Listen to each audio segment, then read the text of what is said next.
एक पहाड़, एक खामोश जमीन जो सदियों से खामोश थी, मगर फितरत के अंदर कुव्वतें ऐसी होती हैं जिनका अंदाजा इंसान कम ही लगा पाता है।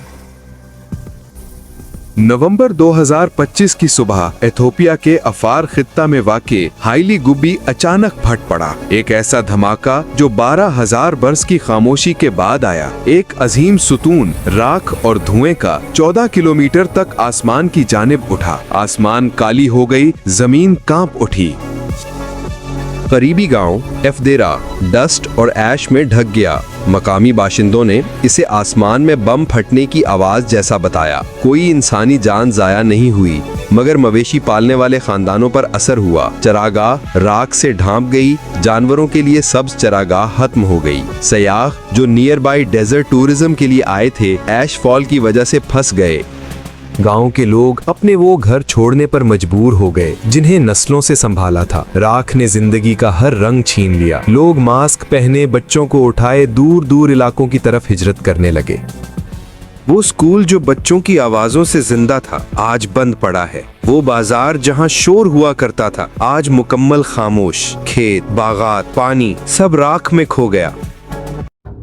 लेकिन राख का बादल सिर्फ इथोपिया तक महदूद न रहा। हवाएं इसे ले गईं रेड सी की जानिब, पहले यमन और ओमान, फिर पूरे अरेबियन पेनिनसुला की फिजाओं में फैल गया और आखिरकार जनूब एशिया की तरफ बढ़ा। इंडिया के कई इलाकों पर इसने अपना असर दिखाया। गुजरात, राजस्थान, शुमाली भारत, लोग घरों में रहने पर मजबूर हुए। स्कूल और बाजार बंद। फिजा में राख के जर्रात ने सांस लेना मुश्किल कर दिया और हवाबाजी के मसाइल पैदा हो गए। पाकिस्तान की शुमाली फिजाई हुदूद तक राख पहुंच चुकी थी। लाहौर, इस्लामाबाद और नॉर्दर्न एरियाज में लोगों ने मास्क पहने, गाड़ियों की रफ्तार कम और आउटडोर काम महदूद कर दिया। अवाम परेशान, बच्चे और बुजुर्ग खिड़कियों से बाहर देख रहे और हर तरफ गहरी धुंध और सुरमई राख का राज था। ये राख का सफर सिर्फ हजारों मील का फासला तय करने वाला कुदरती मजहर नहीं था, बल्कि इंसान की जिंदगी, रोजमर्रा मामूलात और फिजाई और जमीनी नक्लो हरकत पर भी एक बड़ी आजमाइश था। हर मुल्क, हर शहर फितरत की इस ताकतवर याद दहानी के सामने थमा हुआ महसूस हो रहा था।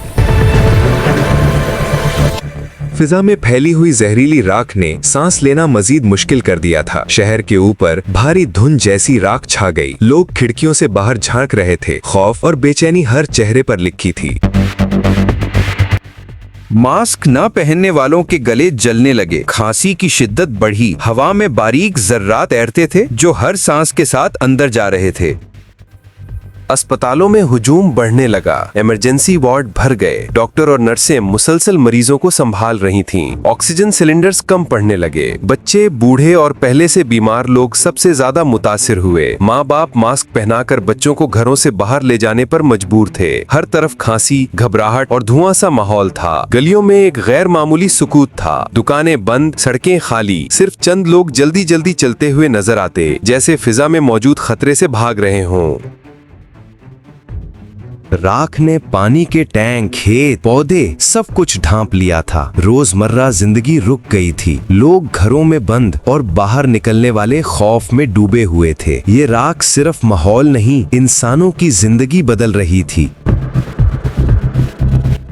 जो 12,000 बरस से सोया हुआ था, आज एक बार फिर जाग उठा और हमें याद दिला गया कि जमीन कभी भी मुस्तकिल खामोश नहीं रहती। फितरत चाहे कितनी ही मुद्दत गुजर जाए, अपने वक्त पर हिलती है, बोलती है, और जब वो बोलती है, उसकी आवाज पूरी दुनिया में गूंजती है।